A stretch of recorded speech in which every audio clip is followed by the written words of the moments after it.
older sister had an old door. So my father takes off the door and throws it outside into the grass. And I was watching the Back to the Future movies, and I saw them in the cinema, in the big screen. I saw at least one of them in the big screen, and I saw the other ones later, at least. I'm not really sure if I've seen all of them in the big screen, but I was definitely inspired by Back to the Future and the hoverboards, you know, the flying skateboards. And so I was looking at my older sister's old door, and I was thinking, man, we could make this into a flying hoverboard. And I truly believed it, or I was making myself, manipulating my own self into believing something that is not true, whether I realized that it was just a fantasy or not. I wasn't really thinking about it. I was just thinking about trying to do it, whether I was just playing or whether or not I really believed it. Did not matter, because for me, I was in the moment, and sometimes in life it's better to be in the moment, because that is more important, much more important, to be in the moment, even if you're temporarily insane, crazy, insane in the membrane, like Pinky in the Brain, trying to take over the world every single day, like most villains do, to try to take over the world. Let's take over Angel Grove. That's what Rita Repulsa and Lord Zed said in the Power Rangers. That started in America in 1993, and they're still making episodes now, about 20 years later. And it's all good in the hood, you know, as a villain, you can do what you want, but the good guys will always win. Which means maybe I'm a bad guy because I'm thinking like a villain. I'm thinking like the antagonist instead of the protagonist. Now I should be a protagonist, I should be the good guy. Except maybe I'm more like Dexter. I'm like a serial killer by night and a detective like Sherlock Holmes during the day. So I'm like a Mr. Jekyll and Dr. Hyde on Split. I'm hot and cold like a Katy Perry video. Whereas like I want to be popular, but then I stick out my boob like Katy Perry did during Sesame Street. And all the parents censored her and said, you can't stick out your boobs. Children won't like it. Children won't like you. Children will not like you. You can't be hot and cold. You gotta mark your territory like a dog when a dog goes peeing. You gotta know who your audience is and stick to the audience. Are you gonna market yourself to this audience, to the children, or to M for mature, to the adults? And I say, why not to everybody? But who knows? You know, not everybody has what it takes to be Dexter. So if you're not Dexter and you do what Dexter does, then you're probably a bad person. And so you look at me and you say, are you a bad person? And maybe I am. I'm not exactly sure, but I was looking at an old door made out of wood and thinking maybe there's a way to make it fly. Because that's the kind of person I am. I'm the kind of person that wants to make things happen, even if the things are not possible. I can see it come on once a day. I see the stars and try to dream away. I see the love inside of you and me. I start to love for you and love for me. If only you know it, then you can show it. You just have to try. There's nothing to it. I believe I can fly. I believe I can touch the sky. Think about it every night and day. I spread my wings and fly away. I believe I can soar. I think about it every night and day. I believe I can fly. I believe I can fly. I believe I can fly. To see the light, you see the light for what to see, what to see. The long just ain't no thing going right. You want wanna know, but you can't even know why. If you believe it, there's nothing to it. If only you believe, there's nothing to it. I believe I can fly. I believe I can touch the sky. I think about it every night and day. Spread my wings and fly away. Because I'm a bird. I want to fly away, and I don't know where my home is. I'm like a bird. I'm only gonna fly away. I don't know where my home is. I don't know where my soul is.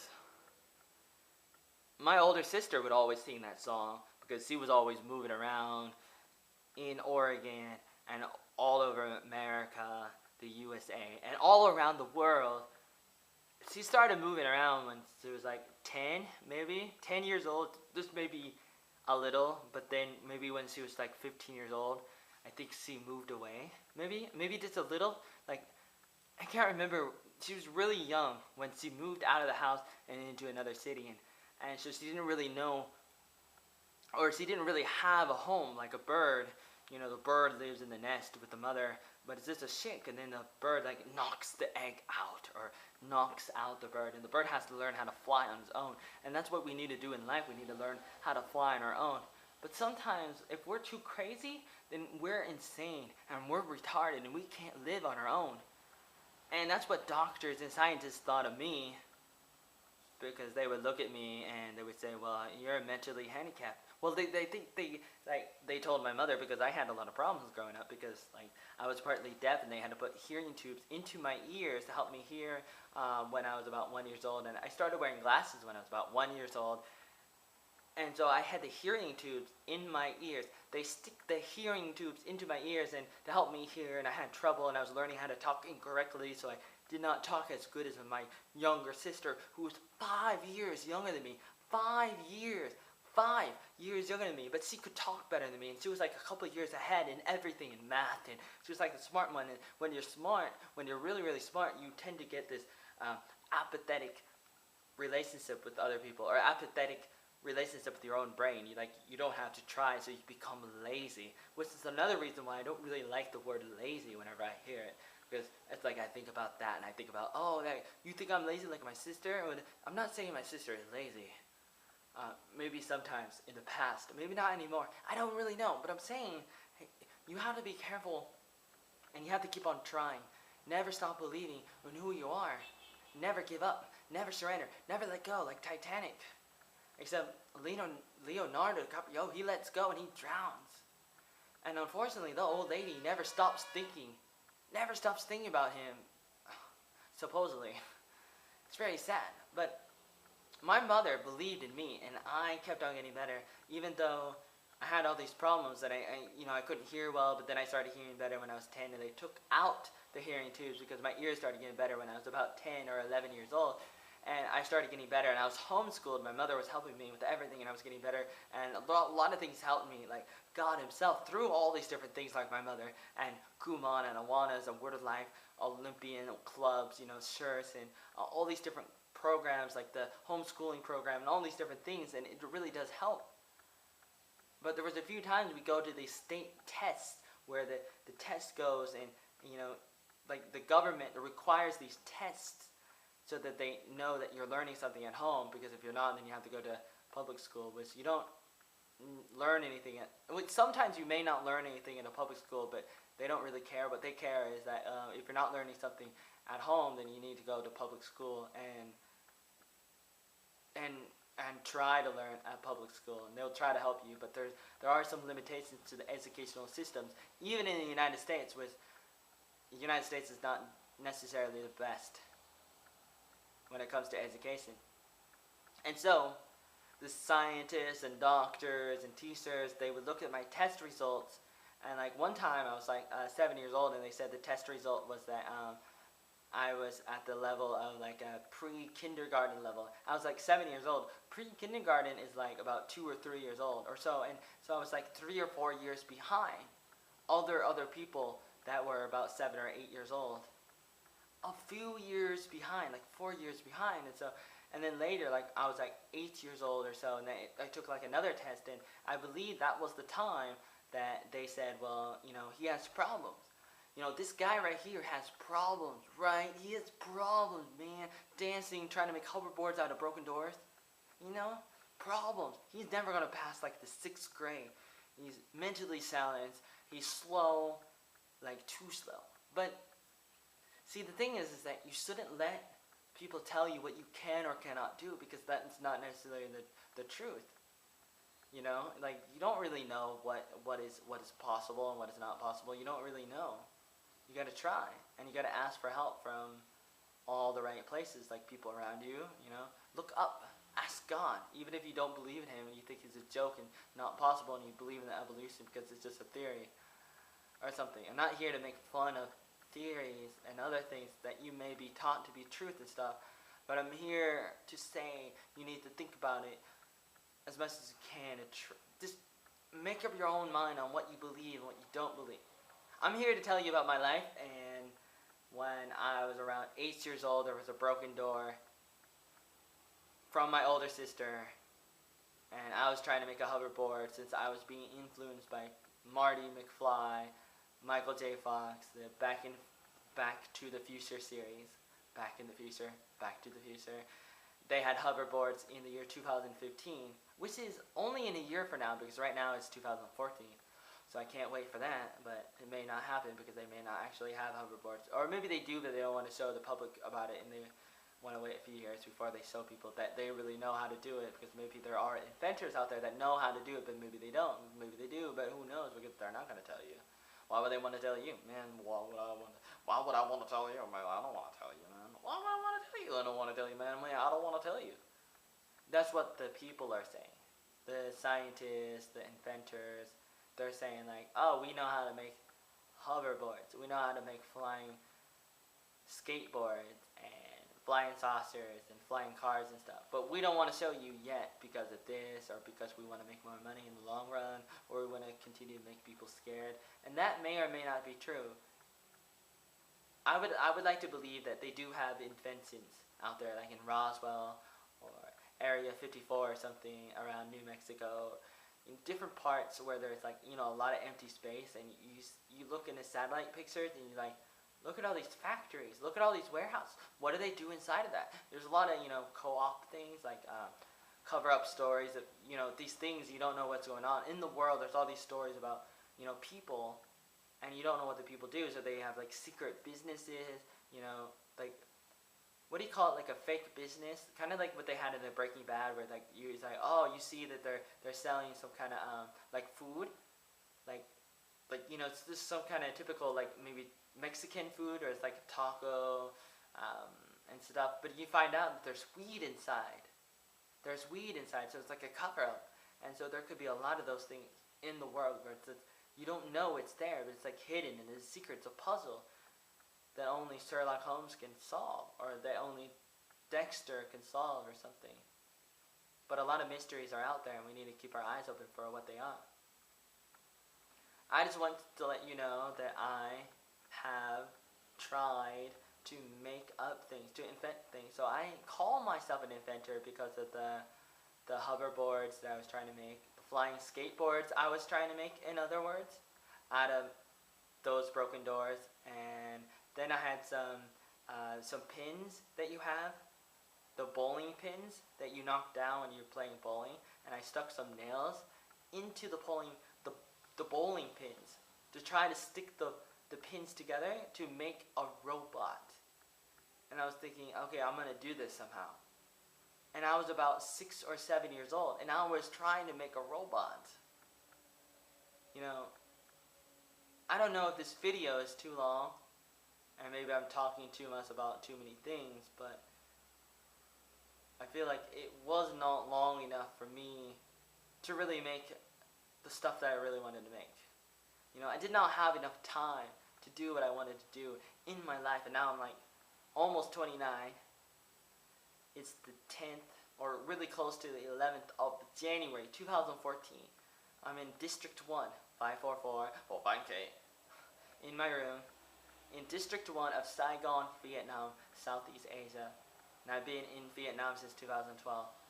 And I like to teach English, and I like to make videos since I was 10 years old back in '96. But as an inventor, I'm mostly an inventor of ideas. Like I invent the idea of who I am, original oatmeal. I came up with that, and I come up with this. Just how I hold the pen is different. How I hold the fork, a fork, spoon, knife, chopsticks, utensils, pens, pencils, markers. How I hold things, how I walk. I guess that doesn't necessarily make you an inventor. You could say, you can argue, well, you're not an inventor, you're just an individual.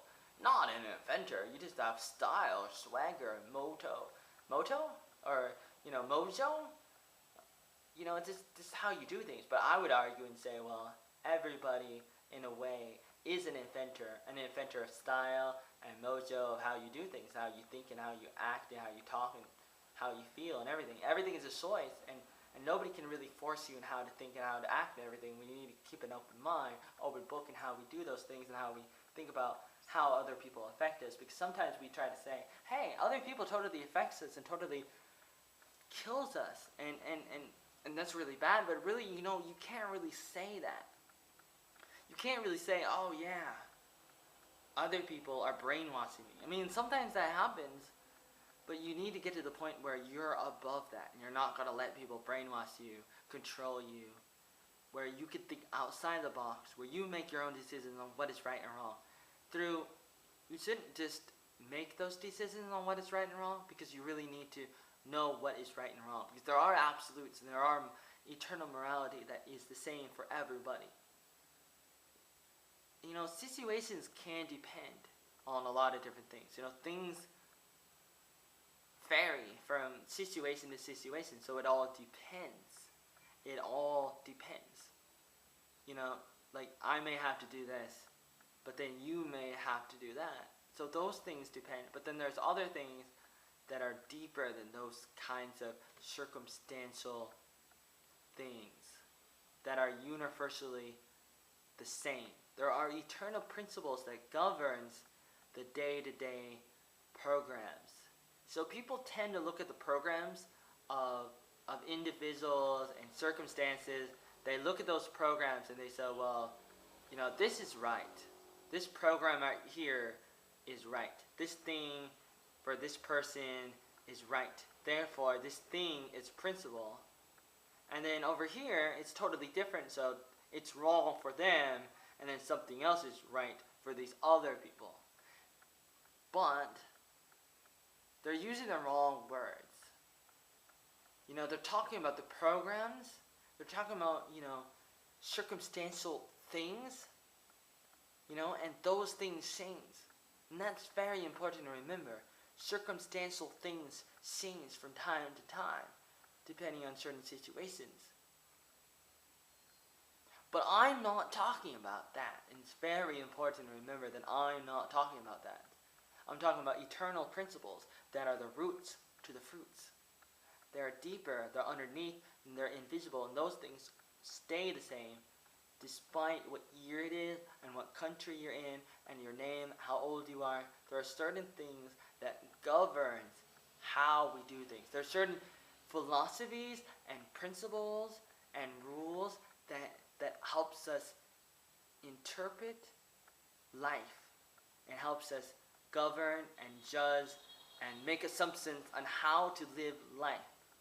How we live life may change from day to day on the different things we may do and the choices we make and what we need to do and everything. That will change. It always does. Life is full of these variables where, in this circumstance you need to do this. And then somebody else in the same circumstance may have to do that. But that does not mean that there are no absolutes. It just means that the circumstantial things kind of changes for each person, but the same principles are underneath each person. Person A may do one thing, and person B may do another thing. But the principles are the same, and sometimes they both should do the same thing because the principles are the same, but sometimes a different person needs to do a different thing. And that's very important to remember. I believe that a lot of things that has happened in my life is very important and has played a pivotal role in developing and cultivating who I am as a person, and it really helped me. Even as I was coming up with the ideas and trying to do things, it helped me blossom as a flower.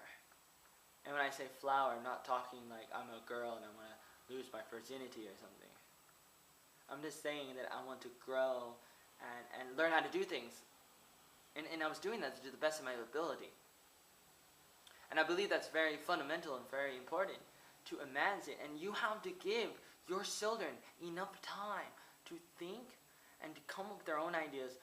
You want them to be busy. You don't want them to be lazy. You want them to continue to learn all the time. You want to give them classes, like fighting classes and English classes and extracurriculum classes, like drama club, science club, all these different things that I actually did growing up too sometimes. All these different things, all these different clubs, all these different groups, youth groups and Bible clubs, or if you don't like the Bible, something else, evolution club, science club, something, sport clubs. You keep your children as busy as possible, learning things and doing clubs all the time. But don't keep them too busy, because sometimes children need to think on their own. They need to have free time. They need to be bored. You can't just, help them get not bored. You can't unboard them. They have to unboard themselves.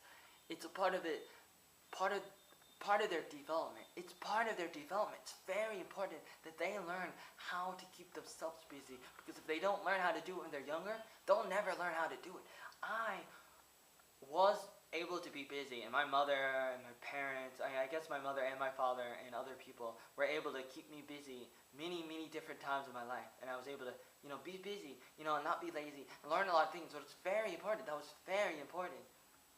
But I wasn't really forced to do those things. And then sometimes we didn't always have those things. We didn't always have, things to do. And so I would have to make myself busy. And so I learned how to do that. And then as I get older, I remember how to do that. And I have those skills. I developed those skills. A person can only have so many gifts and talents that they're born with or whatever. And then, you may be really good at certain things, but at the same time, there are skills that people can learn, even if they're not born with it. Even if they're not born with it, or even if they're not natural at something, they can work on certain skills that are more related to fundamental, eternal principles that are more deeply rooted in more of us than you may even imagine. You know what I'm saying? It's very important to remember that we need to learn how to entertain ourselves, how to keep ourselves busy, how to be individuals who are asking the right questions and going the right places ourselves, instead of being puppets, robots, who are just controlled to do what other people tell you to do. You should listen to your parents, and you should listen to other people, whether they be parents or leaders or teachers or the government, or your boss, your friends, your family members, your neighbors. You should try to listen to them. You should listen to as many people as you can, to older people. Respect your elders. You should.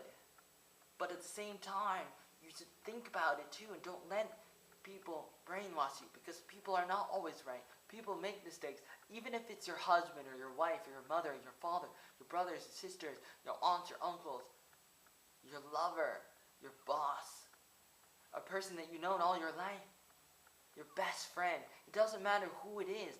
They could be wrong sometimes. They can make mistakes. I'm not here to offend you. I'm not here to hurt you. I'm just here to say, think about it. Think about the different things in your life.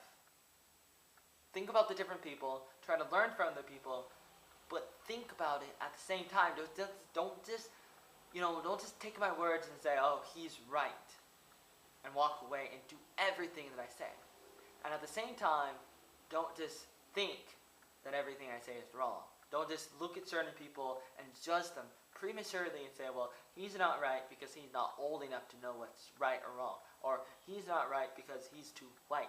The color of his skin is white or black or yellow. Don't be racist, don't be biased, don't be sexist. Oh, he's a male. He doesn't know what it's like to be a mother, so I can't learn from him. He can't teach me how to be a mother because he's a father, he's a man, he's a male. Sometimes that's true, and to some extent that's true, that fathers and guys cannot understand women because women are from Mars and guys are from Mars. And to some extent that's true. However, it's not always true, and we need to realize that that's not always the case. It's not always the case, and we need to realize that. It's not that simple. Life is not always that simple. In some way, life is very simple. Life is always very simple. But on the other side of things, on the flip side of the coin, of that same coin, things are not that simple. Things are simple and complex at the same time. You say, well, you're making a contradiction. I don't care, because that's the complexity of it. I'm allowed to make as many contradictions as I want, because that is what life has. Until we get older and more mature to understand that the contradictions are not really contradictions after all. They're just misunderstandings of reality. And there are no such things as contradictions, at least as far as truth goes. Truth is right. Truth is truth, no matter what. Principles are right. And we will see flaws in what is right. And we will say, hey, there are contradictions in this or in that. But they're not really contradictions. We are just too small. Our brains are just too small, and we don't understand it fully. We're blind. We're born with depravity, and we don't understand things well enough, so we can't really understand the world well enough. And we need to realize that we don't know everything. We're still learning. You can't know everything if you're still learning. While you're still learning, it means that you don't know everything. If you don't know everything, it means you're not perfect. It means you make mistakes. That means you can make mistakes about anything. If you can make a mistake about this thing, you can also make a mistake about that thing, or this thing, or this thing, or this other thing. You don't know because you're flawed, and I'm flawed, and we're all flawed, and we'll all make mistakes, and we have to be aware of that. But too often, we don't care, or we make excuses about our flaws, or we say these excuses are actually reasons, but there's really, fundamental differences between reasons and excuses. There are differences between reasons and differences, and we should remember that. And regardless of the reasons and excuses, it doesn't really matter. We're people, and we're gonna make mistakes, and it doesn't really matter. And that's what I was doing growing up, is I was making mistakes, but that's okay because it helped me grow as a person. It was character development for me. You make a mistake. You try to make a hoverboard. You try to make a flying skateboard out of a broken door, and you fail. But then you get back up. You try again. You try to make a robot out of bowling pins, and you fail. And then you try to make a wagon around when I was about 10 or 11 or 12 or 13 years old. I was trying to make a wagon out of my old wagon, my red wagon that I had back when I was about 5 years old, when I met Tiffany Cumbo, a girl that I really loved, and I was drawing pictures about her, where I was going to marry her. When I was about 8 years old is when I started thinking about marrying her and having 25 children, and having a football team, and making my own movies and plays with Tiffany, with her children, and traveling the world and helping people as a missionary, and then later as a filmmaker, and all these other things. I started thinking about that when I was 8 years old. And you know what I'm saying? Life is full of mysteries. What was I saying? I lost my train of thought. Man, I really lost my train of thought. I kept on failing. That's what I was saying. I failed many times.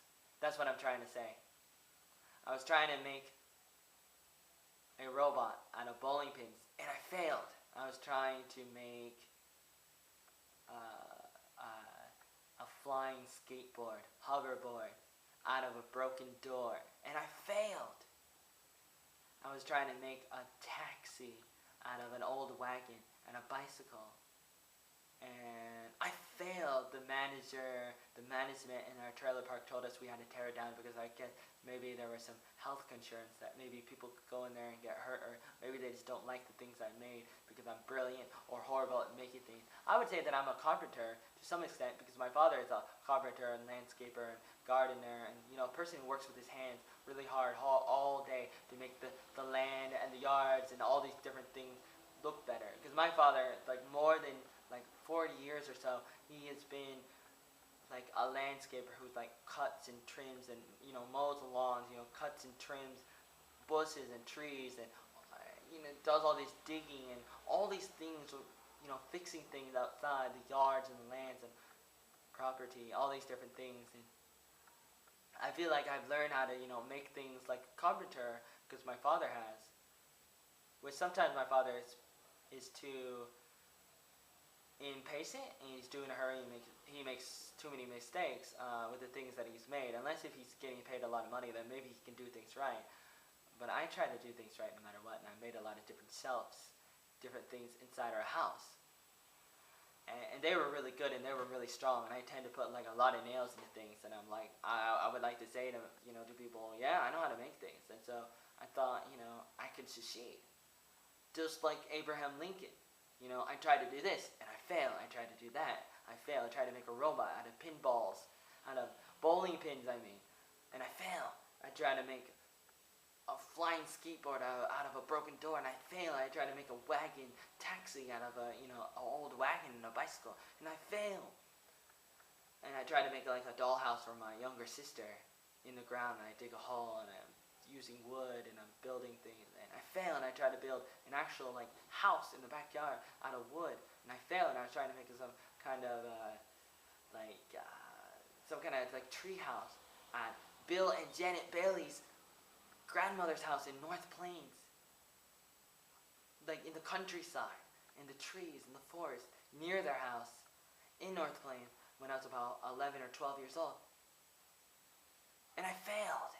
They looked at the stuff like someone, like an uncle or something, a Bill, and they didn't like it. So I kept on failing. And it's very sad sometimes when that happens. Let me tell you more about that later.